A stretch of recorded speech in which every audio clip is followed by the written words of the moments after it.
Call me a god. You call me a god.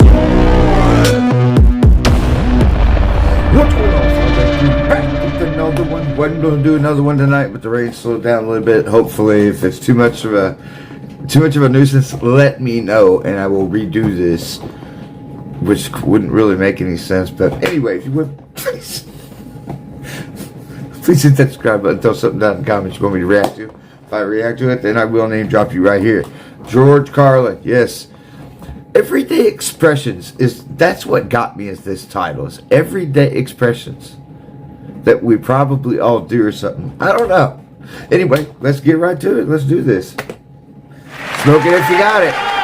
Now this next thing is about the English language. It's about little expressions we use. We all say them, the little sayings and expressions that we use all the time, most of us, and we never really seem to examine these expressions very carefully at all. We just sort of say these things as if they really made sense. Like, legally drunk. Well, if it's legal, what's the fucking problem? Hey. Leave my friend alone, officer. He's legally drunk.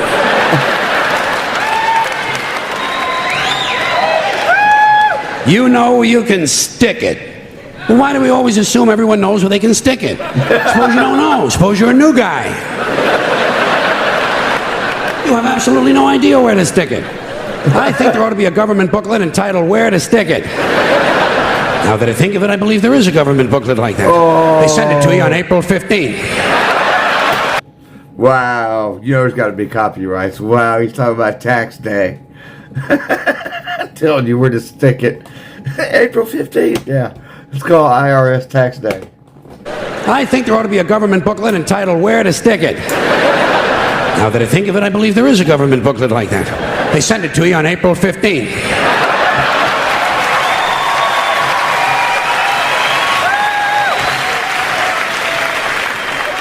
Undisputed heavyweight champion. Well, if it's undisputed, what's all the fighting about? Come on. It's the quiet ones you gotta watch. You know that one, eh? Every time you see a story about a serial killer on TV, what do? They bring on the neighbor. And the neighbor says, well, he was always very quiet. And someone in the room says, it's the quiet ones you gotta watch.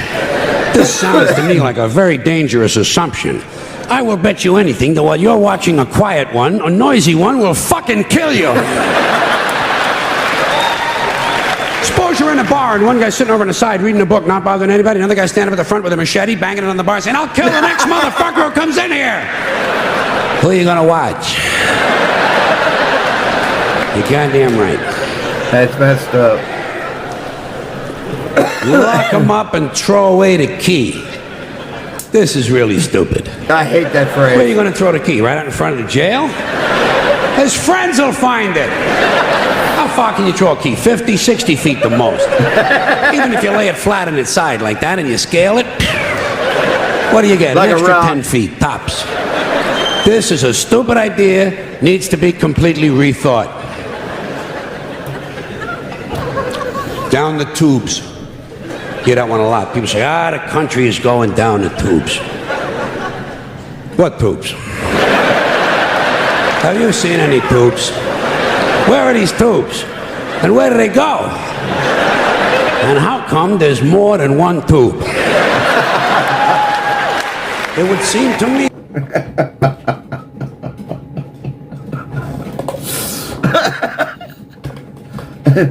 It's the reason why I like his, and it's not even his style, it's just the way he is George Carlin. He questions everything, and that's what makes him so good and authentic, is he questions things. He just doesn't accept things how they are, he questions them. See, when you question authority, they don't like that very much. Most of them are more, never mind. One country, one tube. What, does every state all of a sudden have to have its own tube now?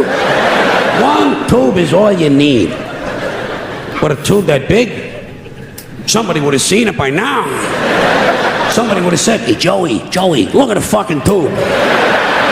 Big ass fucking tube over here. You never hear that. You know why? No tubes. I like how he's using Joey in kind of an Italian mob type thing right there. Hey, the fucking tubes. Somebody would have said, hey, Joey, look at the fucking tube. Big ass fucking tube over here.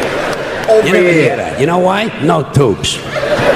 We don't have tube one.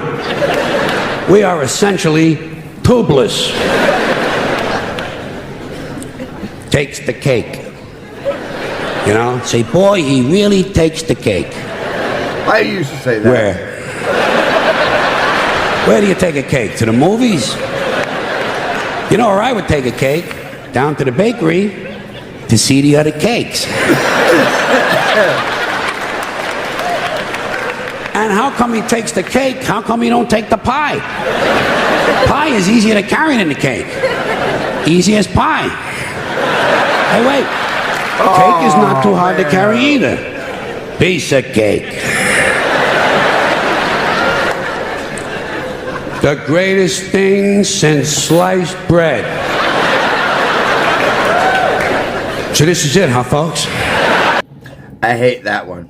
I literally hate that phrase. I can't stand sliced bread. Come on. The greatest thing since sliced bread. Hate that one. So this is it, huh, folks? Couple of 100,000 years.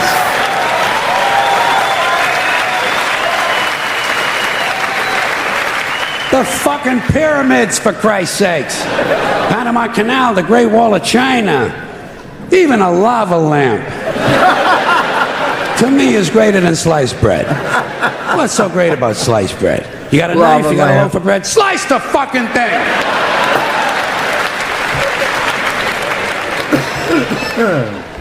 And get on with your life. Out walking the streets. You know, guy gets a parole. They say, now instead of being in prison, this guy is out walking the streets. How do we know?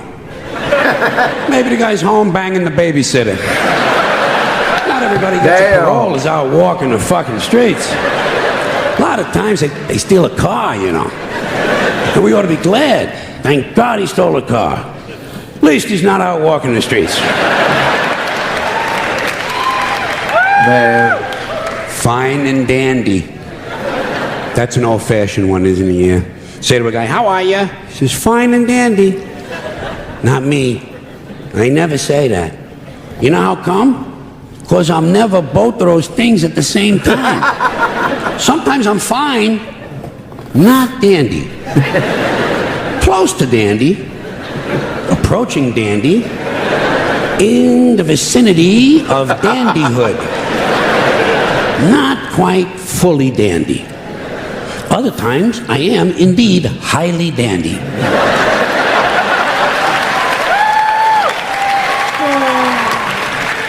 However, not fine. Uh-oh. One time, 1965, August. He said one time in 1965. However, not fine. One time, 1965, August, for about an hour. August. I was both fine and dandy at the same time.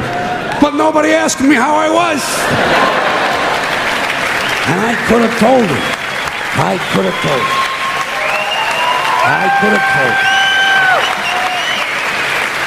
I could have said to the person, fine and dandy. I consider it a lost opportunity. Walking papers.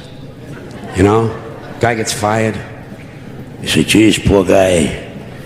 Well, they give him his walking papers today. Did you ever get any walking papers? Seriously? Believe me, in my life, I got fired a lot of times.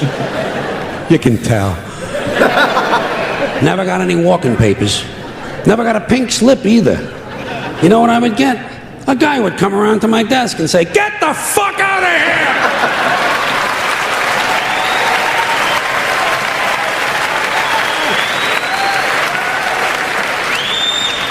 You don't need paper for that. It's like the Riot Act. The Riot Act. They Come keep on. telling you they're going to read that to you. Have you heard this thing at all? Especially when you're a kid, they threaten you. You wait till your father comes home, he's going to read you the Riot Act. Riot Act. Tell him I already read it myself. And I didn't like it either. I consider it wordy and poorly thought out. He wants to read me something. How about the Gentleman's Guide to the Golden Age of Blowjobs? Damn. More than happy.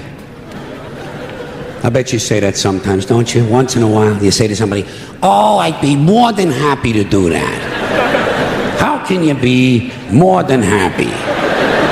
To me, this sounds like a dangerous mental condition. We had to put Dave in the mental home. He was... Dave? Look at his more face. than happy.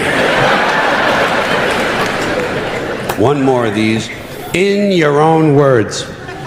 People say that to you. You know when you hear that a lot in a classroom or in a courtroom, they'll say to you, tell us in your own words. Do you have your own words? Hey, I'm using the ones everybody else has been using. Next time they tell you to say something in your own words, say, Nick Flut Blarney Quando Flu.